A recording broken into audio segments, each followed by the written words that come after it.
Then we have Sean Brady taking on Kelvin Gastelum. Sean Brady's a high-level grappler, right? He's got some good wrestling. He's got some good grappling. He also has a little bit of power in his hands. He's going to plot forward. He's going to throw those bombs. He'll even work in a spinning back fist because nothing says I'm a phenomenal striker like spinning around in a circle.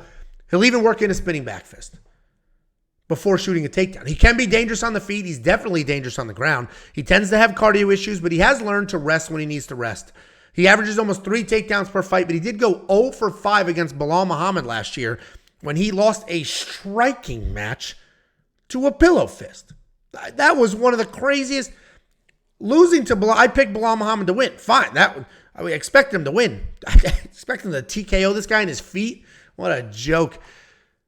He's taking on Kelvin Gastelum, and up until Kelvin's last fight, you could sit here in this oversized chair with this body, and you could say that Kelvin Gastelum has all the abilities to be a champion and none of the work ethic. This is something you could have said before his last fight. He was a troubling 1-5 going into it, didn't seem to take his career seriously, and then he linked up with Henry Cejudo, who seems to be like the pothead whisperer, and now Kelvin showed up.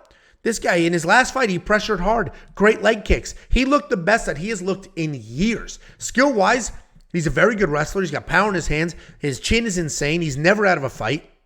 At middleweight, he was pretty undersized. The only reason he was at middleweight is because he kept missing weight at welterweight. So they said, listen, fatso, work your way up. You can't keep going to welterweight.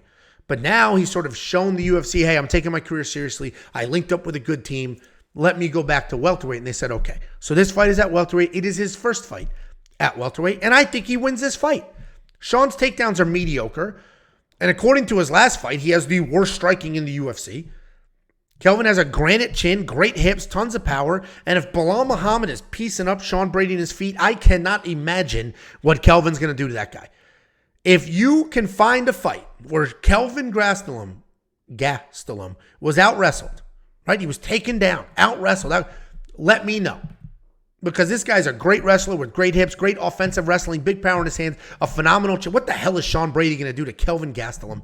Very high on Kelvin Gastelum. I do have a bet on him, but I'm a little nervous. It's his first fight at welterweight. He has proven more times than not that he'll miss weight or that is the only question here. Is Kelvin going to make weight?